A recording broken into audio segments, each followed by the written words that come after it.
Yes. Okay, I'm going to try. Cool. Heidi, help me. There we go. It'd be a great YouTube thing if it's...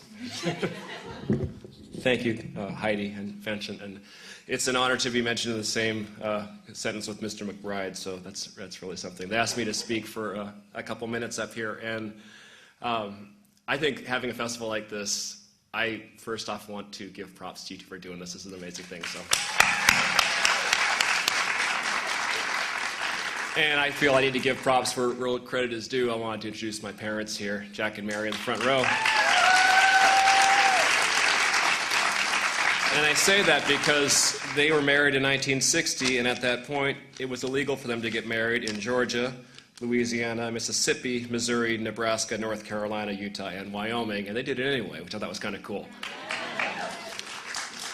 And it was illegal in California until 48 or 49. I got this all from Paul Spickard, my dear friend who does all the research so I can make art about it.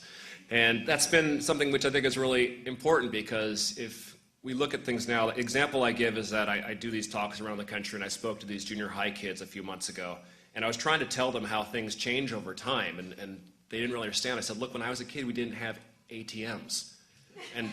And they couldn't comprehend it. They were like, well, where did you get your money? I go, we went to the bank. I go, but what? Well, how do you get it? You wrote a check, and if it was a weekend, you couldn't do it. They're like, I'm like, here, let me give you an example. Like, we didn't have, there's obviously no Google and things like that. I go, if you wanted directions somewhere, what did you do? And they're like, I said, you went to like the Auto Club, or you went to like the gas station, and you asked people how to get somewhere, and they just couldn't, they were blown away.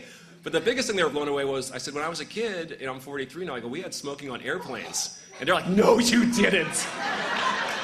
I'm like, yeah, we had smoking on airplanes. They're like, oh, on an airplane. I'm like, yeah, it's like, they're like, well, did you have glass? And I'm like, what? Was there like glass between the row? No, it's just like they're like, but the smoke would just come over. I know, it was stupid. We did stupid. They go, well, how did it work? I go, well, like row 19 would be non-smoking and row 20 would be smoking. And the kids were like, but the smoke would just come over. I'm like, I know.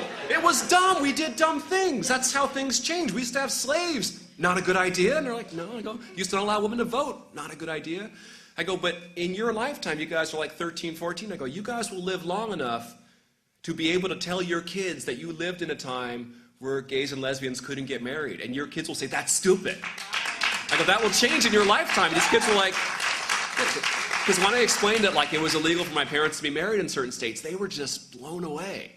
And so I think educating people about things like Loving versus Virginia is really, really incredible. And that's why I think like festivals like this are really, really needed. So I wanted to talk to you about an email I got recently. I got an email. I get these occasionally, and if you ever look at my website, you'll notice my email isn't on there, because there's this, when you do political work, you get the nice emails, and you get like the wow. You know, I get these things from like, you know, white supremacists saying this is why genetic mixing is wrong, and their you know, just stuff like this crazy stuff. But this one guy wrote, it's like, I have a question. So why are you still doing work about this? You know, I'm like, and I go, what do you mean? And I actually wrote him back. I'm like, explain me. It's like, well, you've been doing this stuff about this whole multiracial mixed blood thing for like, you've been doing it for like 20, 30 years, you know? I'm like, yeah. He said, well, aren't you done with it yet? And I'm like, I'll be done with it when we no longer talk about Senator Obama as a black candidate only, or when we talk about Tiger Woods as a black golfer. I go, I'll be done when we understand that race is not, well, first if people understand that we're all African. You know, if we get to that point, then I'll be done. So, when we start doing with that.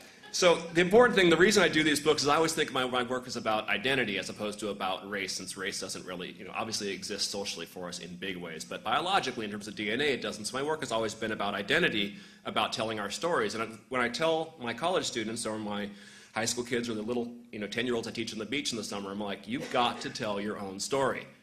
Unless you're happy with what's out there. If you feel that your life story is being told because Big Mama's House 3 comes out, and you feel that that's my story, you know, I can die now.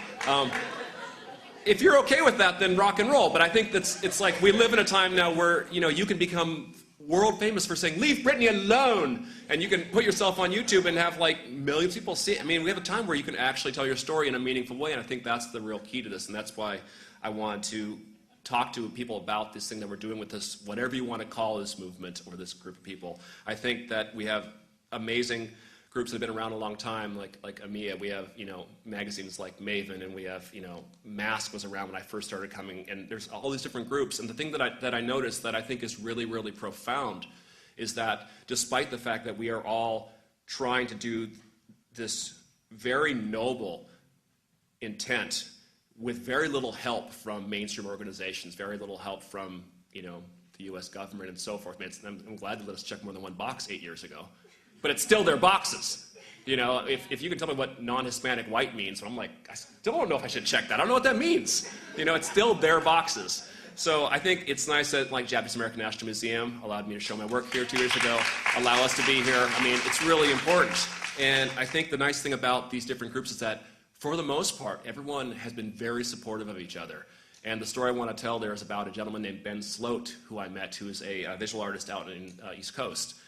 And it turned out that he was working on a very similar photo project to mine when I started doing the HAPA project about photographing people who were part Asian Pacific Islander. He was doing a project called the Half Asian Project, who was photographing people who were half Asian and so forth. And I saw a blog that he wrote where he said he was working on this project for about 3 years, and he went into a Barnes & Noble in Boston and saw my book. And he wrote how excited and how proud he was to see that book. And he wrote about it made him feel so good, and he bought it, and he started telling people about it. And I was like, that was so amazing, because instead of this kind of competitive thing, so I actually wrote a blog about how much I admired him. And so I think that in this group of people, I have, in this audience here, obviously inspiration. I have, Alex is a phenomenal performer that comes to my class. I have these great students here. I have my wife and family. I have, there are people around here that inspire me in very, very profound ways. And aside from a few bad apples in the group, for the most part, 99% of people are really supportive of each other. I think that's pretty amazing. So I want to dedicate this award to my father here, who is here. And the reason for that being,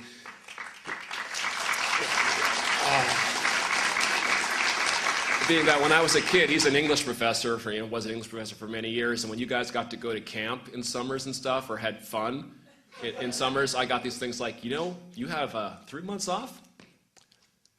I made a reading list for you, son. Next week, we're going to read Voltaire, and then talk about it, because you're 8.